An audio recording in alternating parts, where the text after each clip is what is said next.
Halo teman-teman semua, hari yang kelima tanggal 5 April dengan hashtag Stay Alive. Dan kalau hari ini saya kelihatan sedikit berbeda karena saya habis melakukan beberapa hobi saya ya. Hobi saya itu salah duanya adalah yang satu mengkoleksi sepatu dan yang satunya lagi adalah membongkar-bongkar dan mereorganize lemari-lemari saya, dan saya mencoba sesuatu yang baru dengan menaruh aksesoris di kepala saya ya. Apa saja yang dilakukan untuk membuat hati saya bergembira.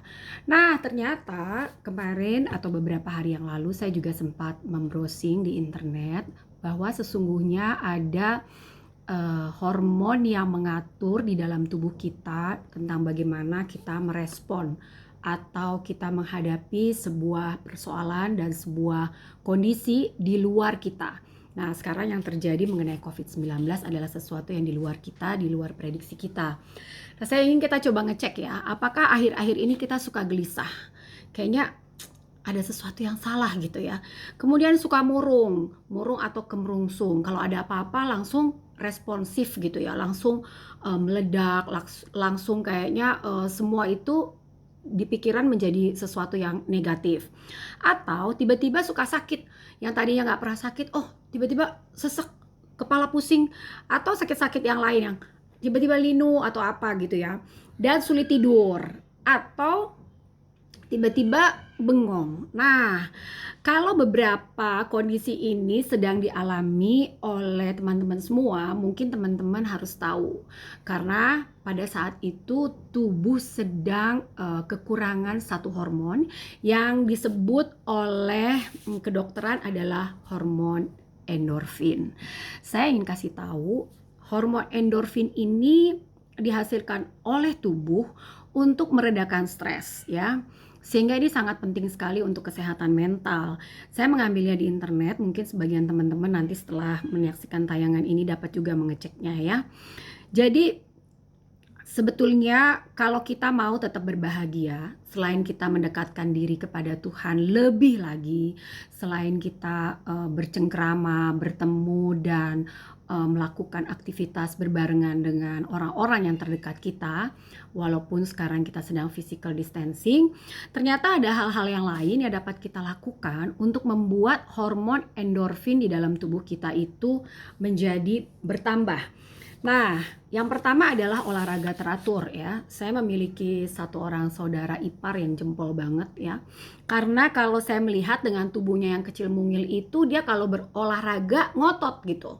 Berolahraga ngotot dengan komunitas yang tepat, dengan jadwal yang pas, dia akan menghasilkan sesuatu yang luar biasa. Yang pertama udah pasti dia sehat. Yang kedua, pasti tubuhnya itu menunjukkan bahwa dia memang seorang yang berolahraga ya. Itu adalah hal positif. Jadi hormon endorfin itu dapat dihasilkan secara alami dengan olahraga yang teratur dan tepat. Dan yang kedua adalah melakukan yoga atau meditasi.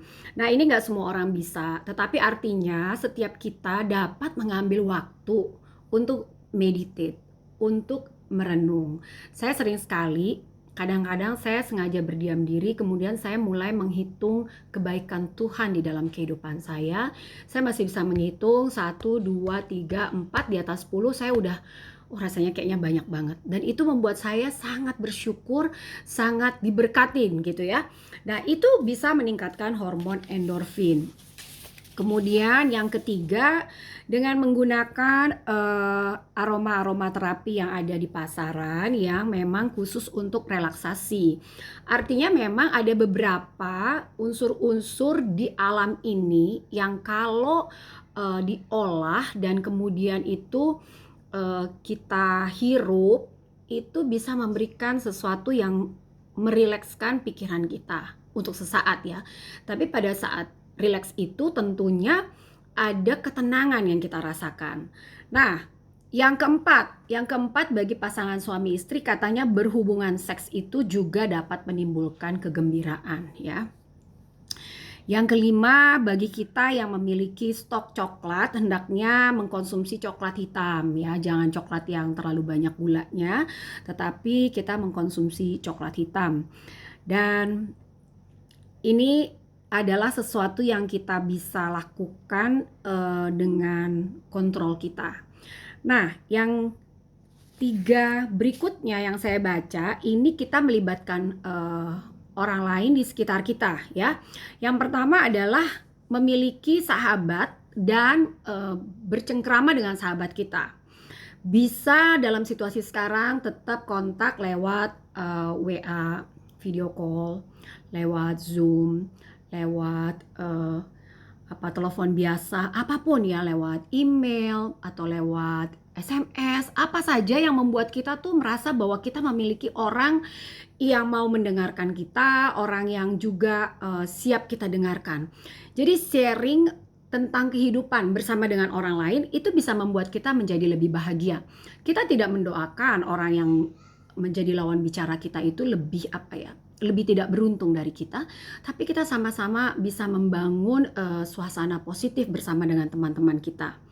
Kemudian kita bisa mengisi waktu kita dengan menonton tayangan-tayangan yang memberikan impuls-impuls positif, seperti tayangan-tayangan edukasi, kemudian tayangan-tayangan yang memperkaya pengetahuan, atau tayangan-tayangan komedi ya. Pada waktu kita tertawa lepas itu kita mendapatkan hormon endorfin itu. Dan yang terakhir ini adalah berbuat baik. Nah, untuk khusus berbuat baik ini saya punya temen ya, yang saya rasa dia hobinya itu ya berbuat baik gitu. Dan karena itu merupakan hobi, jadi itu tidak berhenti ya, tapi terus menerus. Ketika dia melakukan perbuatan baiknya itu hormon endorfin itu terus dihasilkan gitu ya oleh dia, karena dia terus jadi bergembira, terus dia senang, apalagi dia melihat orang-orang yang ditolongnya itu sesuai dan tepat dengan sasaran.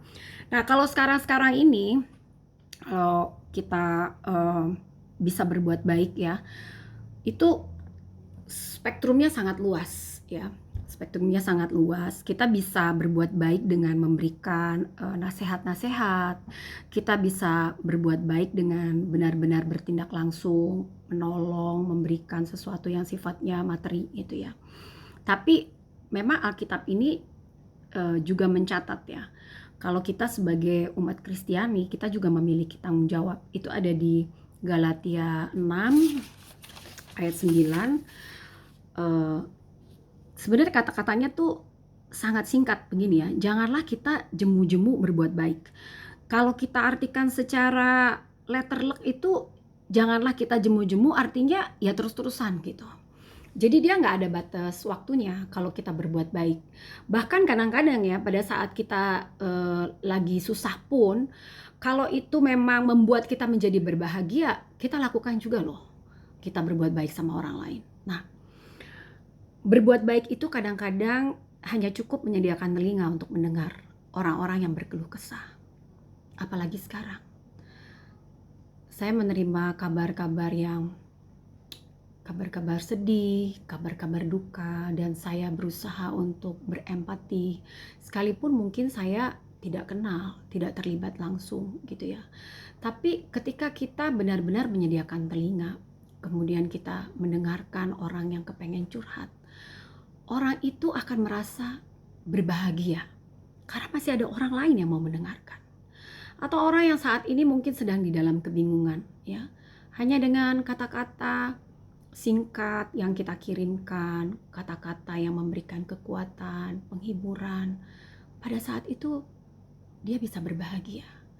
Dan selain kita juga melakukan kebahagiaan, kita membangkitkan hormon endorfin di dalam diri kita, orang yang membaca pun akan mendapatkan itu. Karena ini hari Minggu, coba kita lakukan itu ya, coba kita lakukan itu. Kalau tadi saya juga sempat sharing di 1 minute video saya di Instagram, memesan makanan dengan sengaja di beberapa aplikasi dan memberkati supir yang mengantarnya, mungkin nggak banyak ya, mungkin kalau dalam rupiah itu sekitar 20 sampai 25 ribu, tapi buat mereka itu adalah sesuatu yang banyak gitu. Dan pada waktu itu untuk sesaat dia berbahagia karena dia merasa masih ada orang yang care buat mereka. Nah, karena ini sekali lagi adalah waktu kita untuk berkumpul, kita boleh melakukan sesuatu yang kita lakukan sendiri, berbahagia, melakukan hobi kita, aktivitas kita, baik itu memasak, baik itu keterampilan ya. Ibu gembala saya mengeluarkan masterpiece-nya, membuat sebuah tas dari rajutan yang sangat luar biasa ya. Dan mungkin ada beberapa juga orang yang tadinya nggak pernah bikin kue, tiba-tiba bikin kue. Ada saja banyak aktivitas yang dilakukan untuk membuat kita berbahagia. Nah, selamat hari Minggu dan sekali lagi stay alive, stay at home, stay safe.